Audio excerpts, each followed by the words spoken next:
Jonathan, Rafaela.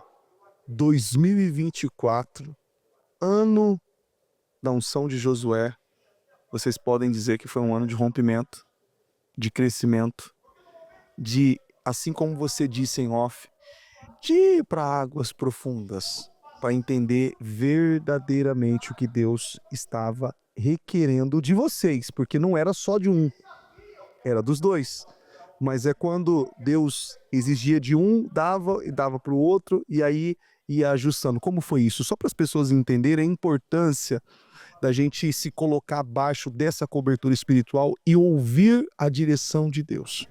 Esse ano nós ouvimos muito, né? Vá para águas mais profundas, vinde a José, vem para mais perto. E não é somente sobre essa cobertura de Deus, mas sobre entender coisas que você não entende há muito tempo, sobre ações que você tem e não sabe de onde vem, do que acontece. Então, assim, nós vivemos um ano de grandes rompimentos, mas todos vindo dessa profundidade, né? De ir a águas mais profundas e Deus, o Espírito, né, vir revelando tudo aquilo que estava no oculto e que a gente nem imaginava que tinha ainda, né.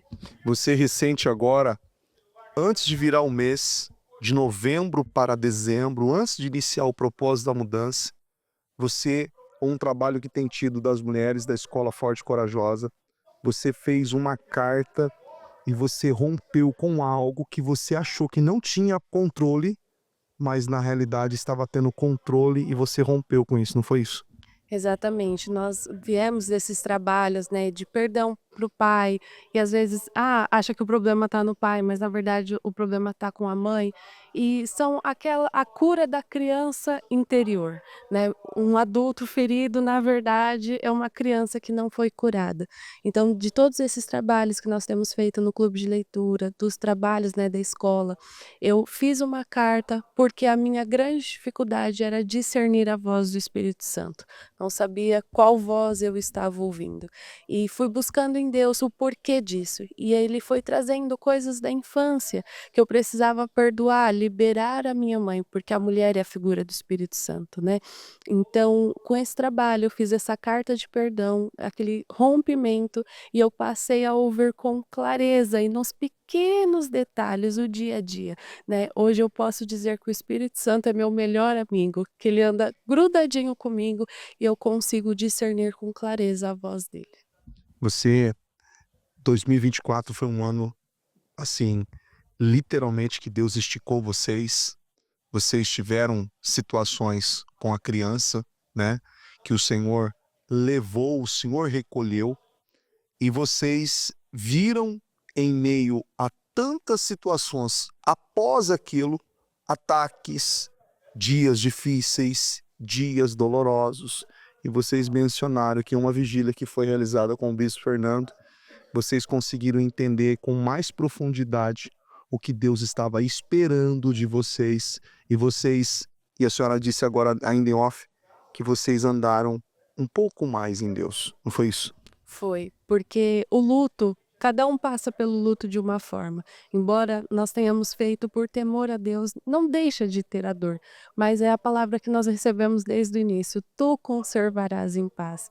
E não foi só durante a gestação, é para o resto da nossa vida essa palavra. Mas no meio da dor, daquela tempestade dos sentimentos, nós acabamos nos afundando pelos questionamentos, pelas dores, né, envolvido com muitas coisas. E é como Pedro, quando Pedro olhou para a tempestade, tirou o olhar do milagre, ele começou a afundar. E isso começou a acontecer com a gente. Nós tiramos um pouquinho o olhar do milagre e começamos a afundar. Mas nessa vigília, né, que com o bispo Fernando, nós fomos buscar em Deus, buscar em Jesus, porque ele era o único que podia nos tirar, né, dessa tempestade, desse nos levar a voltar a respirar, né. E nós vivemos um grande rompimento. Eu disse que até para ele que foi uma sensação física mesmo, quando nós sentimos que Jesus entrou no nosso barco novamente para nos mostrar o caminho, eu senti como aquele alívio físico mesmo, a dor cessou. Então, ou seja, aquela tempestade que estava tão tortuosa, ela foi cessada. É importante vocês falarem sobre isso, porque nos testemunhos anteriores, tanto o senhor quanto a senhora, vocês tiveram experiências com Deus. e Deus veio trazendo vocês como a palavra de Ezequiel. Vocês estavam com a água no tornozelo, depois no joelho, depois na cintura e depois já estavam numa outra proporção. Ou seja, cada etapa desse processo, Deus exigiu algo de vocês, né? Até mesmo no testemunho anterior, o Senhor mencionou que essa postura de um homem, de assumir, de estar presente, porque talvez uma situação como essa, se você não tivesse se posicionado, talvez a tua esposa não teria tido estrutura, mas você foi um esteio, foi um canal, foi uma luz ali no meio daquela situação, podendo dar a ela o apoio que ela precisava. Então você também rompeu, porque isso não era da tua natureza, não é isso?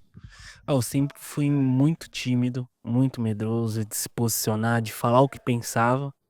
E pelo impulso do Espírito Santo, tive a atitude certa, né? Porque se eu não tivesse aquela atitude naquela hora, talvez nem tinha ido à frente a gestação. Talvez a gente tinha se entregado aquilo e aceitado o que estavam dizendo. Então, pelo impulso do Espírito Santo, pelo momento de pressão, saiu o que era certo, saiu a atitude de um homem, né? De se posicionar, de ser a segurança. E isso que eu fui para ela naquela hora, com a ajuda de Deus. É importante você dizer, você falou agora, com a ajuda de Deus, porque por você mesmo, pelos ensinamentos e pelo histórico familiar, você não teria condição alguma de dar o apoio que ela queria, precisou naquele momento, e nem muito menos para todos que estavam em volta, porque vocês ouviram de tudo, né? Ouviram do médico, ouviram dos especialistas que vocês estavam loucos, mas vocês se mantiveram íntegros em Deus. Confiamos nele, né? Que como a Rafaela, a gente foi, como a gente teve a coragem de trazer uma criança assim, de gerar um filho assim. E saiu o que era certo, né? Confiamos, persistindo em Deus e todos os dias orando para que Ele desse graça para passar por isso, para confiar, para permanecer firme nele. Você teve um posicionamento tão firme que no trabalho, aonde você trabalha, as pessoas que estão à volta viu um novo homem com atitude diferente, não foi isso? Não só no trabalho, mas até com meu pai, né? Que eu falo muito com a Rafaela que eu cresci de órfãos de pai presente, né? Que eles optaram por trabalhar mais. E eu não cresci com essa referência de pai, né? E com essa atitude, meu pai me elogiou, falou assim, nossa, que atitude, eu acho que eu nunca teria essa atitude que você teve. E no meu trabalho, até o meu supervisor, meu chefe, falou assim, saiu o que era certo de você, porque se fosse comigo, eu não sei o que eu faria, eu não teria estrutura para passar por isso.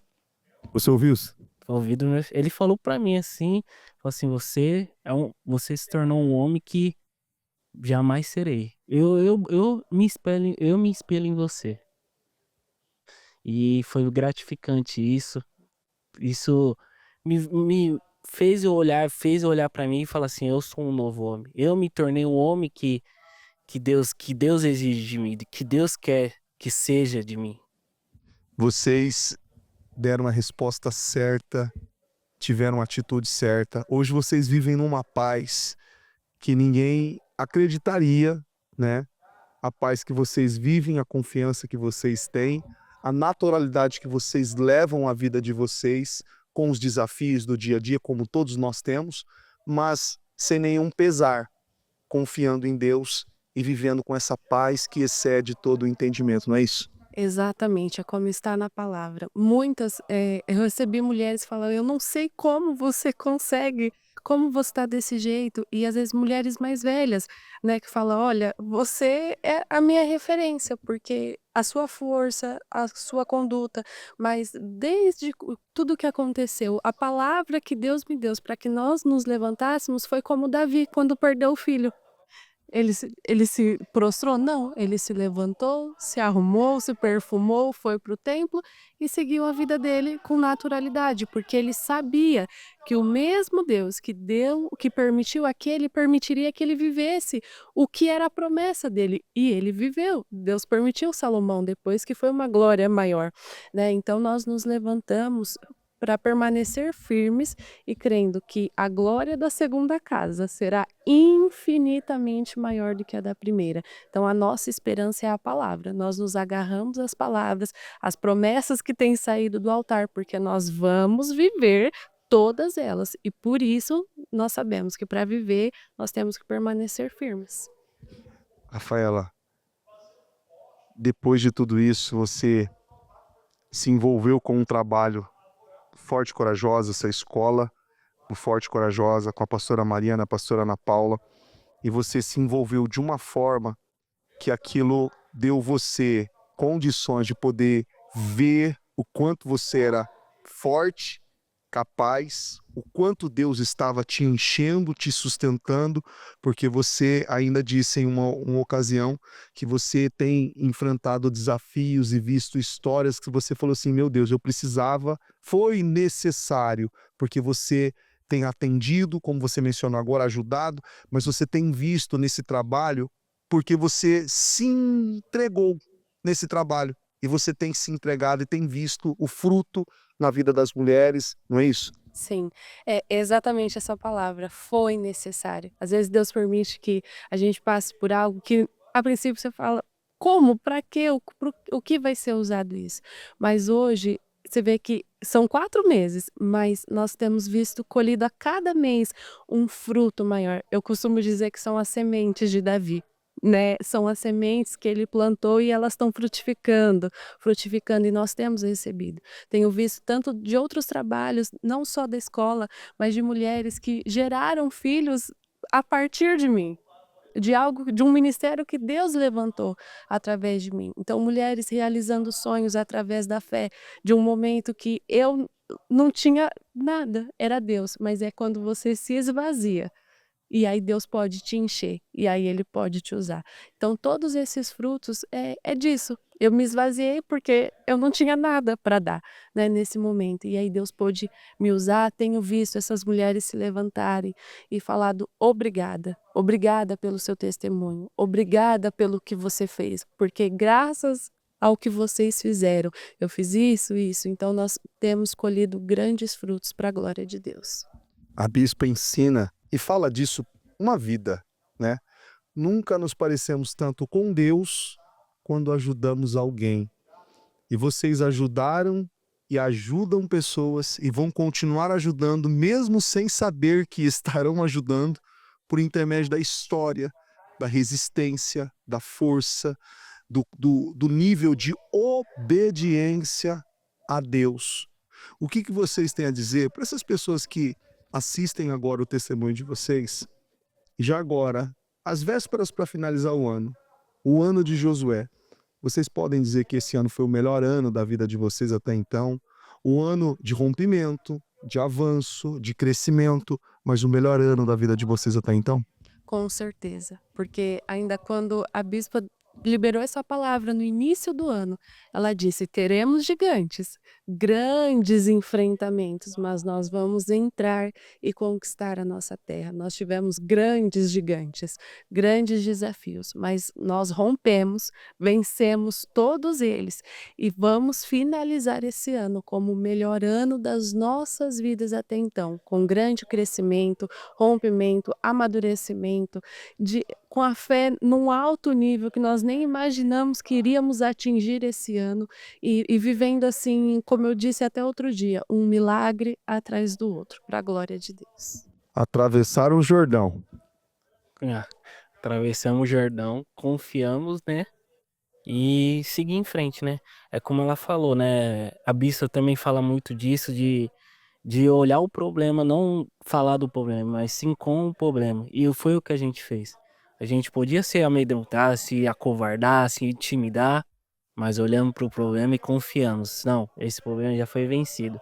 Mesmo que o resultado não fosse o que a gente esperava, mas o resultado que a gente teve do Davi foi o crescimento espiritual, o rompimento, o achegamento mais em Deus. Então a gente pode dizer que esse ano foi o melhor ano das nossas vidas. Atravessamos o Jordão e guardamos a fé. Abençoado. Abençoado demais.